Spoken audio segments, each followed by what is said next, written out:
Good afternoon and welcome to Development Corridor. We will be talking to one of the best female real estate consultants you can find around Abuja here. The person of ESV, Faith Ogenyi. Madam, thank you for coming around. Thank you for having me. I appreciate it. Okay, and my colleague, Kingsley Okemoya. Thank you. Thank you for always being here for me. Thank you. All right. Madam, when somebody thinks of rent in Abuja, one of the things that worries people is that if I pay my first rent, how will I pay my second rent? It's possible my salary or my source of income have remained the same, and the landlord will knock and tell me, oh, I'm going to increase your rent. What is it that is driving the price increment of rent in Abuja? We'll come to sales, housing sales and all that much later. What is it that is driving, rent in Abuja in particular? Well, currently, like you all know, there's inflation in the country currently. Okay. And so that has affected rent. Okay. Most of the landlord, the information came upon them. Yeah. I remember one landlord called me and said, somebody, he lives in a rented apartment as well. Okay. And then he called and said, Faith, my rent was increased by 100%. Mm-hmm.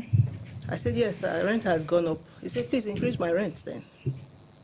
So it is catching up with everybody, and this is reality. But the challenge we're having right now is the ability to have a price control system. Okay. And I want to use this opportunity to call on the president of the Nigerian Institution of Estate Surveyor, the person of Victor Alonge, to see into it, because it's eating us deep. The progression is by 100%. I'm currently going to police station for a rent that was increased from 12 million to 25 million. Wow, that's remarkable. Yes, that's over 100%. Yeah. So I came up to advise the landlord. I said, can you do this progressively? Can we do 18 and then the next year we can go to 25? It became a fight because there's a going rate. Yeah. So for us estate surveyors, we use the prevailing market rate. Right. And that property is in Maitama. Of course, you know what Maitama is saying now. Yes. So it is affecting the price for rent, is affecting sales as well. Mm-hmm. Inflation is the problem. Yeah. Okay. Right. Now, beyond the inflation, I wanted to also ask the basic effect of demand and supply, scarcity of something driving up the prices. Is it really affecting Abuja? Do we have sufficient housing supply relatively to demand, There is a lot of supply for houses, but it's the affordability. Okay. If you are in the city of Abuja, if you notice after working hours, mm-hmm. traffic is in certain areas. Yes. Mm-hmm. The satellite areas, basically you get traffic. Why? Because the rents there are cheaper. Yeah. So you have people flocking out. It happens everywhere in Lagos as well. Mm-hmm. So in the city where we stay, we have a lot of vacant properties because the prices are high. Yeah. They're not affordable for most of the citizens, so they will prefer to go outskirts. We have enough houses, really? More than enough. It's just because, does it mean maybe because these landlords are comfortable landlords, and oftentimes, of course, we don't have that kind of laws in Nigeria where you pay tax on a vacant house. Yes. Maybe things like that will force them to accept. Definitely. Yeah. We'll get there. Okay. I believe we'll get there. All right. I wanted to ask you again before my colleague will say something. In general, let me move forward to housing itself, sell and buying and all that, and investment. Then much later we'll come back to this rent again, so that we'll have more people join us so they can benefit from the issues of the rent. In general, do you think a real estate business is a quick money-making investment? Oh, sure. It's actually a quick money-making investment, but it's not as quick as you think. Yeah. It happens over a period of time. Okay. In 2021, I got a house for a client for 75 million, a terrace duplex. Mm-hmm. Now the house is going for 350 rather. Wow. 350, yes. So the increase in value, you can see the margin. I don't know what kind of business you would do to get that kind of profit. So there's a lot of profit in real estate, but you have to be strategic about it. Okay. I also want to use this opportunity to talk to most of the people that have some funds with them. Whenever you see that there's an opportunity, buy into it. Just buy and wait. You can never go wrong with real estate. Wow, interesting. Okay, I think Kingsley has something to Okay, it's very interesting when we hear about property, especially the business part of it, and also people acquiring properties. Now, you've already told us how it's profitable for people to acquire properties and also the rent status. But recently, there has been a lot of fraudulent developers within the city of Abuja, whether it's in the satellite town, whether it's within the town. Now, we also are informed about the fact that there's what they call the FCDA document, if I'm correct, and area council document. Now, the rectification of this area council document, sometimes they've started building, there's demolition, people lose their money. Then there's also the when I say 419 part of it, where people just design, begin to circulate their flyers, where they don't have any land. How do we manage all this? Well, in the city of Abuja, where we have much of that problem is around the airport area. I think the documentations will be gotten right if the right measures are put in place. But currently, that is the only area where you would have most of these complications. Even within Karishi areas, yes. Okay. I think it's the documentation from the board itself. And I call on all of the people that are responsible for that to act, to help in the development process. Because a lot of these developers you're talking about, they have good intentions. They want to build. Yeah. They want to see that every Nigerian owns a property. They want affordable houses. But now you can't get, there's no house that is affordable. The prices of materials have skyrocketed. So how do you match, at what point do you meet affordable housing policy?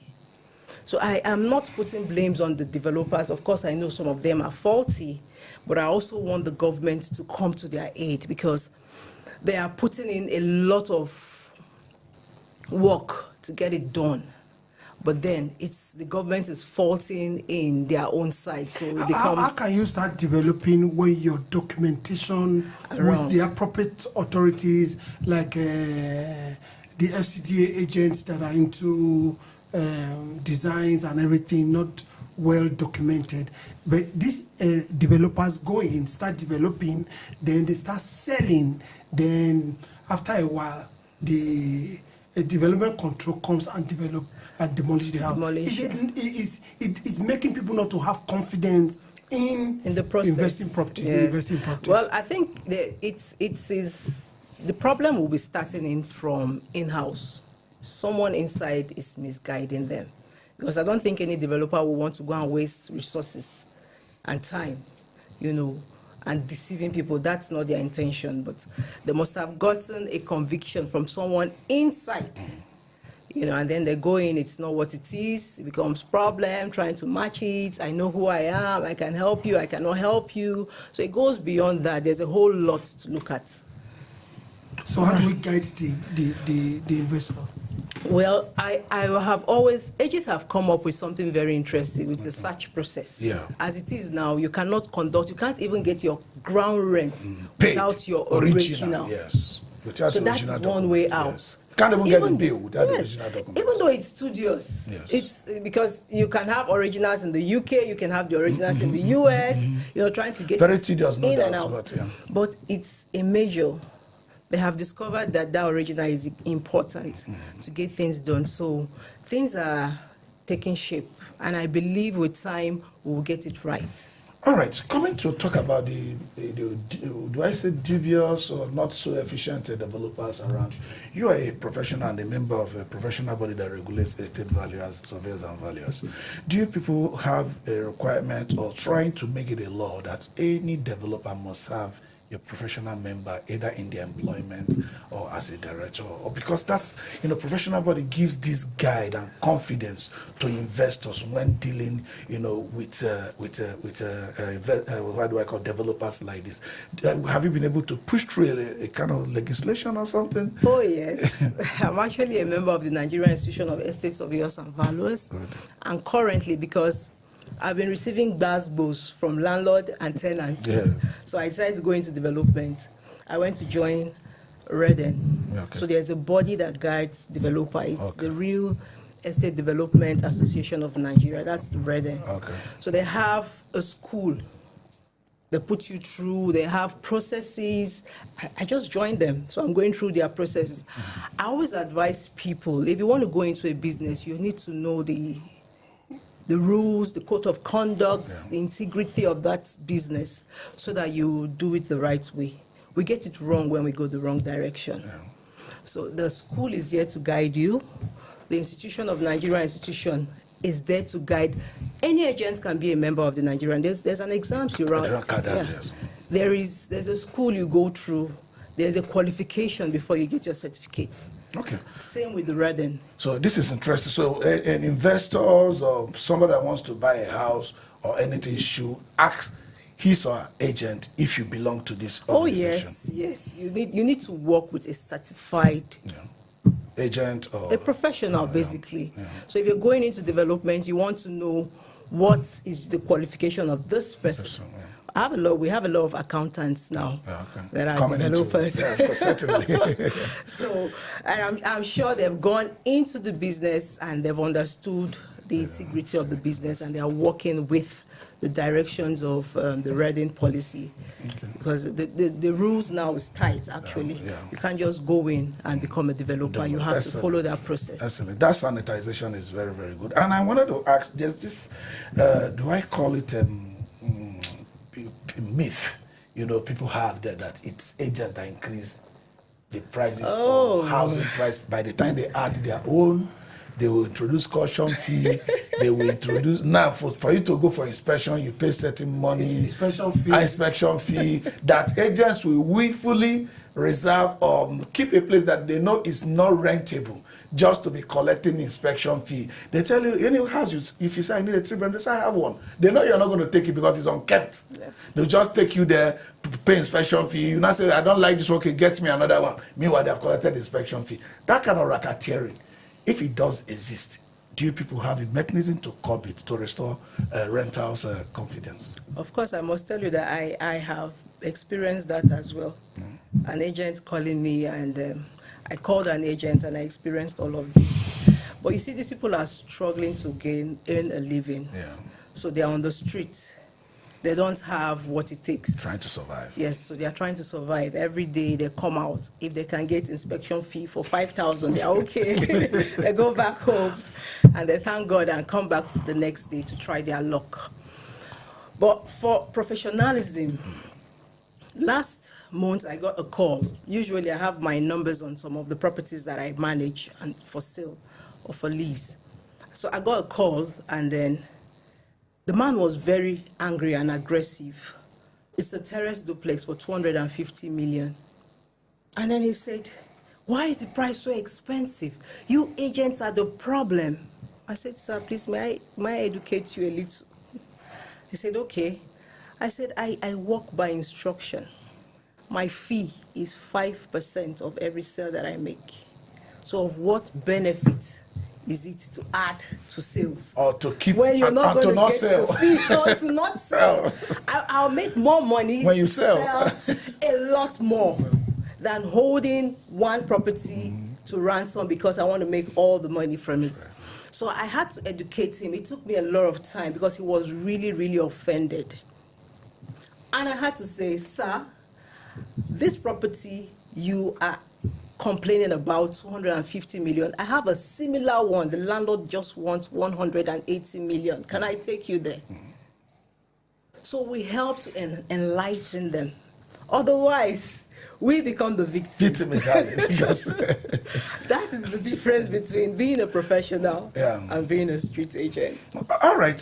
Sometimes we also don't understand how the effort agents put in trying to get these properties, talk to landlord, do you really go into educating the landlord as to prices of things? You know, maybe to calm down, things like that. And if there are issues where you have some people who want to be smart on agents, you know, you find out that once they have access to the landlord, particularly in a big deal, they say, I'm no longer interested in the deal. They pull back and they cut through prosy.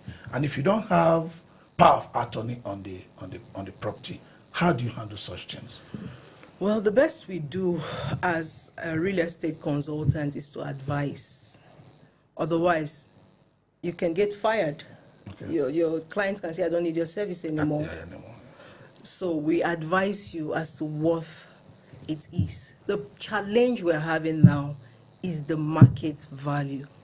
So the market is saying this is the price. How do you advise? Of course, I own a property, you own a property, and then you sold at 350. What's going to stop me from selling at 350? Yeah. So that becomes the comparative price. That's what we used to compare. And even in our valuation reports, that's what we're going to put in there. That becomes what the market is saying. So we are limited, we are restricted as to what we can do in terms of price control. But our duty is to advise. All right, let me ask you this question. If somebody wants to invest in Abuja today, I have certain millions of naira, I want to go into real estate, haven't fulfilled all the basic requirements and all that, which area would you advise me to? Is it to come to the central area where nobody can afford the rent, like you said, or where in particular, would you? For now, currently, I would advise the airport area. Okay. Why? Because we have a lot of development coming in there. Okay. And the last publication, that's where the FCT minister is gearing towards. Okay. And once development comes in there, the road is done, that place becomes the choicey, most sorted after in Abuja. So I would say Airport Road. And I also appeal to the authority to work on the documentations for that area. There's a lot of misdocumentations. Okay. And that brings me to the fact that I just started the development. Right there. Right. That's so you are saying ahead of us. We'll have to keep behind you now. Right opposite River Park. Oh, okay. Just opposite Dynamis Church. This is good. You are practicing what you are preaching. Yes. So this makes it more sincere, you know. But you have to pay out for this. Let me give you this fundamental question before going to allow him to ask you a question. If I'm a foreigner, or we have a lot of people in diaspora who are Nigerians, and we could also have some foreigners who might be interested in buying properties in Nigeria. So let's leave those of diaspora because they are still Nigerians. A foreigner, is there any specific documentation to have them buy properties here or anything like that? Do you have any regulation or limitations? I think there is. I'm not a lawyer, so I won't have might have to do with legal issues. Yes, I won't have the facts to that. Okay. But there was a transaction I was involved in, and it was a white man that owned the property. He bought the property using a Nigerian because of his limitations. Yeah. And then the Nigerian person, of course, sold and ran away. Wow. Yeah. So he came to the authority to see how he can secure that, and the authority was able to assist him a little, but there was a limit as to which they could help. So I would leave that question to a legal advisor. Yeah. Okay, all right. So we have an agency, a government body that is saddled with making sure people have houses, live in good houses and all that. That's the federal, I think, mortgage. Is it mortgage bank? Oh yeah. Federal mortgage bank. Federal mortgage bank. People, civil servant naturally just trusting money into the place. But they now operate through other mortgage banks that federal mortgage bank regulates. So they don't operate through federal mortgage directly. Now what they do is that they will take you to another mortgage bank that is managed by other developers that gives money to do you think they are doing enough? Because monies are deducted straight up from, especially people that I pay into mortgage. Though I'm not a civil servant, but I have a form there, I have a file there. I pay into there. Of course, I've had some dealings with them one way or the other. Do you think they are doing enough? And the other mortgage bank, do you think that they are giving enough loan for people to be able to build houses? I think the mortgage system has helped a lot of people to acquire property, especially in this part of Nigeria. A lot of civil servants who never believed that they would own properties are now properties owners through the mortgage system. Yeah. So for doing enough, well, it can never be enough. It can never be enough. We have millions of people looking for housing, mortgage for houses. So just keep doing what you're doing and we'll get there. All right. You have more? Oh, yes. Now, we know what's operating in Abuja, but outside of Abuja, do you think there are enough housing projects, apart from individuals building houses? Do you think that there are other developers going into those places? Because definitely not everybody can buy in Abuja, or not everybody lives in Abuja. These things should be, across board. It should be open to every state. Do you think other developers need to go to those states to invest? Well, location is key when it comes to real estate. Location, location, location. Why are we not in the village right now? Why are you not in your village? Why are you in Abuja? There's a reason why you're where you are. So there are investments that are not worth, some risks are not worth taking. So I'd rather that I take the right location and where I can get good returns on my investment. I think that's what the developers are doing. Yes, and every developer currently needs a lot of encouragement from the federal government. They are actually doing a great job. That's one thing I must say. Okay. Then you see, when you come to housing unit, different kind of properties, if somebody wants to invest, which kind of property? Is it commercial or residential? When it comes to residential, do you think of terrace or low-cost housing, maybe like one-bedroom flat, things like that? If I'm coming to you and I say with 10 billion naira, I want to go into, or let me just scale down a little bit. If I'm coming with 500 million naira, I want to go into real estate. Which kind of real estate investment would you advise by kind of property? 500 million is a lot of money. You're rich. You're very rich. Let's narrow it down to 10 million. Okay. Someone that has that little. You can get a land outskirt. Let's use Jikwe, for instance, for 2 million. Okay. And then you can build a bungalow with 8 million. Okay. If you are very diligent at it. A bungalow is getting your foundation, doing block work. There's no much of a pillar, so it's easy to assess. There's a break here. It's easy to assess good road. If you can get access to good road to those areas, then you can invest there. Okay. Let me get back to your question, 500, right? 500 million.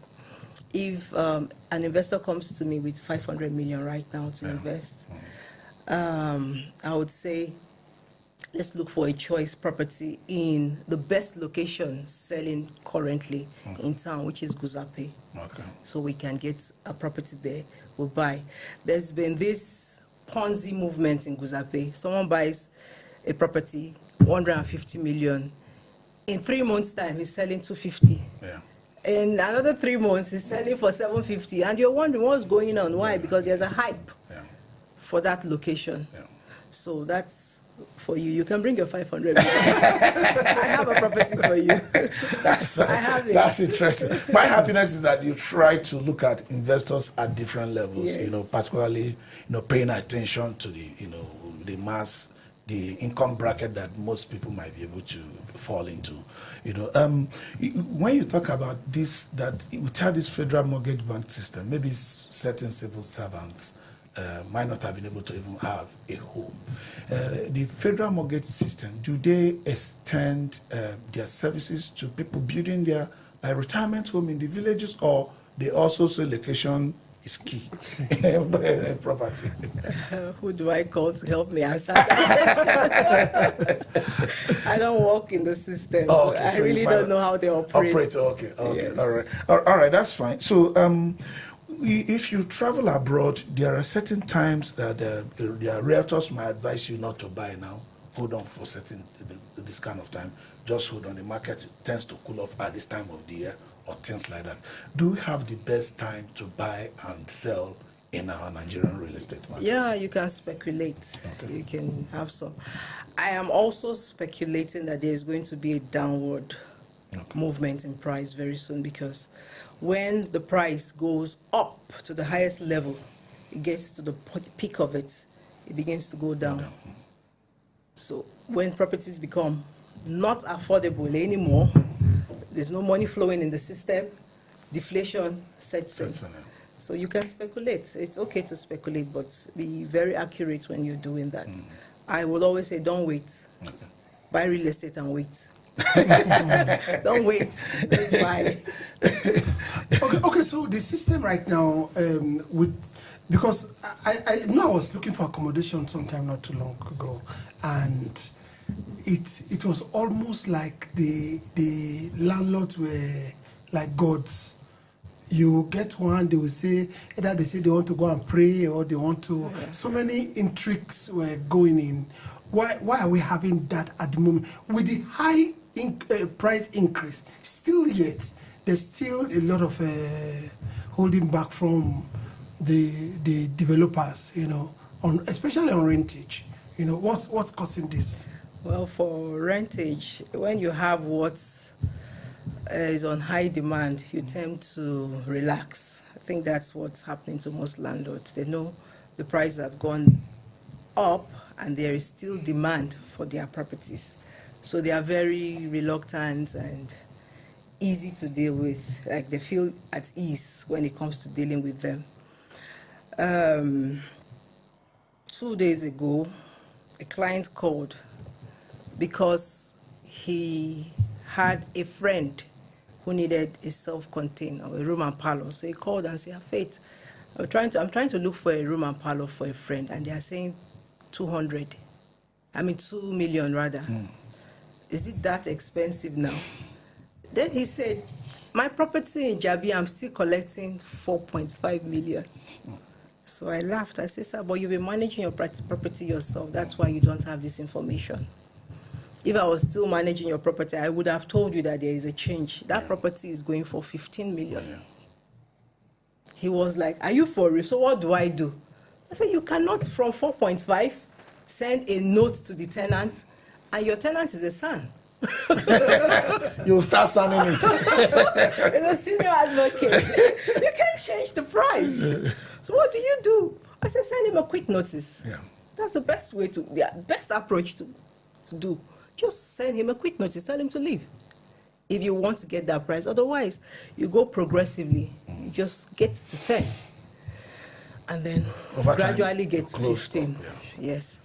Okay, now let's come to probably protecting the renters, those that go about renting properties, and then they don't have as much information like a professional. They just want a house. How can the profession protect people that rent houses from fraudulent agents and fraudulent people who even masquerade as agents in the first place? That is on fraud. Also, on physical protection. Sometimes you can see a young graduate who just finished service in Abuja and wants to settle back, or one way or the other. That's probably her first house hunting ever. And she might be going for inspection, and from inspection, anything can go wrong. How would they protect themselves? What measures should people that want to rent houses, what measures should they adopt to be protected against fraud and physical security? Well, they said if you want to catch an ant, you put sugar, and then the ants will get there. So most times, when you are being deceived, somehow if you look into it, they bought into your greed.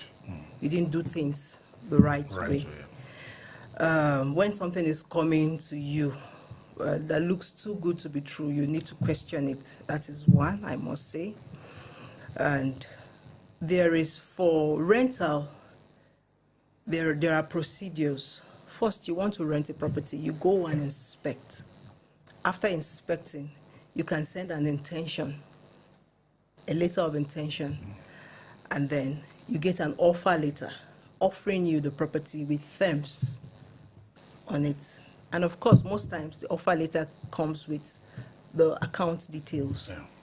If you're buying, the same process, but you would have to get photocopy of the document first to apply to the institution that you want to conduct a legal search.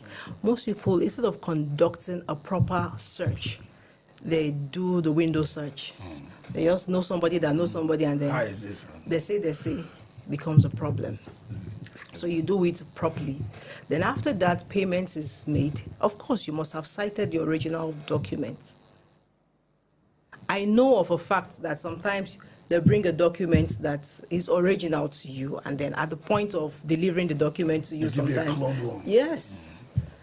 So you will continue that process, and that's why it is very important to use a professional, because to get the job done, their license is at stake. Yeah. So they put in their best to it.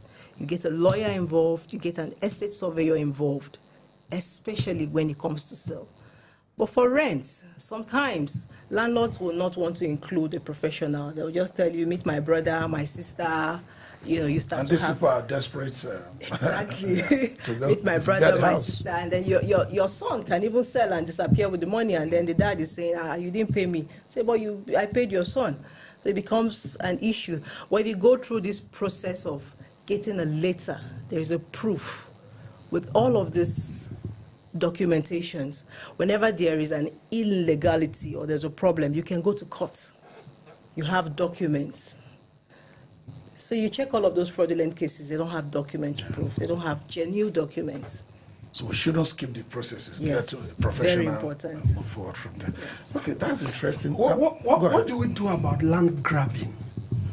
There's a lot of land grabbing cases where even the grabbers are very bold to take the owners to the court. First of all, the colonial company, then they also go to FCDA, Development Control, or AGs, and try to clone the documents. What do you do on land grabbing? There's a lot of Ponzi scheme now in the landed property currently. People are desperate, and there's hungry. There's actually hungry in the land. And then these people that are grabbing land, they have information. They are taking advantage of the informations that they have, do you understand, to commit the atrocity that they are committing. And that is why the authority now, which is AG's FCDA, they are tightening up the system. But most of their informants are within the system. Oh, definitely. So have them been able to deal with... I know you're not in government. I'm not in government, but the policies they've set in place now will make it very difficult for such to happen, except you are being greedy. Except that. Okay, you talked about being involved in development, real estate sales. Yeah, sales is a little bit like, the way we have it in Africa. It's not too masculine. You can be in your office and make sales. But development, you need to be on site in some cases and all that. As a lady, how did you get to entrench yourself in this? I mean, in the first place, how did you come to study estate management in the first place? It's actually tough. For me, I went to school. I wanted to study accountancy. Okay. That was what I applied for. I got admission in Nnamdi Azikiwe University for accountancy. After a while, I was called for another. I applied in Federal Polytechnic, Oko. Yeah. So I was called that I got another admission in estate management. So I was like, okay, that sounds good. So I moved to Oko and I studied estate management, graduated. And then I served in FCT, of course, in 2010, 2011. Okay. I was a copper. I came into this town as a copper. Served in Federal Housing Authority. At that time, my duty was ground rent calculation. We're calculating ground rents and helping the government to generate funds, carrying file from one office to the other. But it was a fun year for me serving, because I was enjoying what I was doing, you know, understanding what it means to pay ground rents in almost all the jurisdiction where federal housing has offices, yes, and own coverage, properties. Then after that, I was out of work after 7. I was just at home. I started receiving calls. Do you have property for sale? Do you have this? I'm like, what is happening? The network you developed while I was there, I'm looking for land. Do you have land? Well, so I said, okay, let me go and further this thing. I went to the Nigerian Institution of Estate Surveyor, you know, talked to them how I can get my professional qualification, and they put me through the exams I need to go through, all of the documents I need to get. So I went through the exams, of course, got all their requirements. Then one day I was leaving church. Then I stayed in Gwarimpra, so I usually join. There's this deacon in church that lives in Gwarimpra, so I join him. So every day he's like, you're always in my car. Like, what do you do? Who are you? I said, I just finished serving. He said, no, I mean, what do you do? I said, I'm looking for a job. So he said, no, what do you do? I said, okay, I'm an estate surveyor. He said, I have a job for you. And then he called, right immediately. He called the white man, Steve Harris. I will never forget that day. His name is Dickie Mike Abel. He was the director at that time, Part 2 United Nations program. So he called one of their expatriates and said, have you found the property you're looking for in Maitama? He said, no. He said, I'm giving a lady your number. She's going to call you and give it to you. I'm like, what? This is a setup. What do I know? So I started. He encouraged me. I said, go and look for it. He's looking for something, and we will pay. The company will pay. So I entered the street. I asked my friend, how do you do? She said, you have to meet these local agents. They know everywhere in Maitama. So I went, looked for all the local. I wasn't mobile. Yeah. So I was spending my little savings. I got tired and discouraged. I was like, oh, this is not working. I saw everything in Maitama. And then I took Mr. Steve Harris there. He has seen them all. He said, Faith, I have seen all of these things. This is not what I'm looking for. His budget at that time was $50,000 for a 2-bedroom apartment. So there was one I entered. It was a very beautiful apartment, but it was $80,000. That's $30,000 above his budget. So when I was tired and I couldn't go ahead, Deacon called, Faith, have you found something? I said, no. Said, go and look for. Keep looking. Then I said, okay, there's this one I saw. I'm going to take him there. I took him to the $80,000. He got there. As soon as he got there, he said, Faith, this is what I'm looking for. This is it. And then he went, did a bargain. They gave him $75,000. And then the manager said, you're paying this lady $5,000. That was my first agency. $5,000. Okay. So I said, wow, real estate is sweet. I mean, I put in so little to get this much. I have to go for it. And then it's been upward like that. I must tell you, it's tough, especially being a lady. There are times we conclude a transaction, and sorry to say, they just block your number. I mean, it looks like we're vulnerable.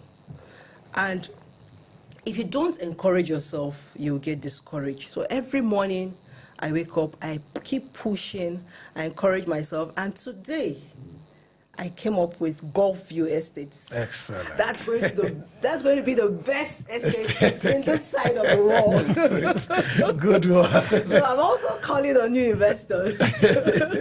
You can contact us at Faith Ogenyi Consult for more information for Gulf View Estates. Excellent. This is very remarkable. So to the woman folk, remarkable progression. to the lady folks or the woman folks, because most of the time you get a lot of people giving up very quickly. You could have given up, or maybe they don't have somebody like Deacon Mike. They're always there. God is always placing some Deacon Mike. What's your advice to them? I'll say keep pushing, and there is that power you need Be you a Muslim, be you a Christian, there's that supernatural power you need. Don't joke with it. Yeah. Your routine, your God, prayers, and then your steps will be directed. Every day along the way, you're not going to miss it. If you keep listening to that spirit, you can't do without the supernatural, because the spiritual controls the physical. So I would advise you, operate from the spiritual and see the result in the physical. Excellent.